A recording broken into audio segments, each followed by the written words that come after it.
خلينا نتكلم في صفقة بتدور في الأفق في النادي الأهلي الفترة الأخيرة، أعلن عنها بشكل واضح رضا سيكا، نجم الإسماعيلي السابق. قال لك النادي الأهلي خلص بشكل كبير مع إياد العسقلاني الفترة اللي فاتت، مدافع الإسماعيلي المنتقل لروستوف الروسي يعني الفترة الأخيرة.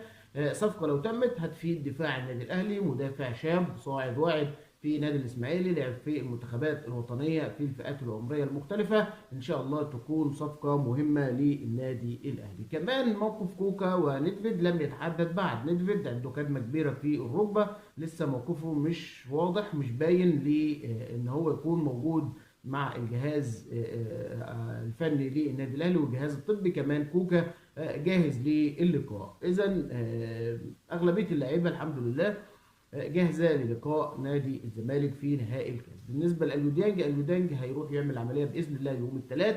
اليوديانج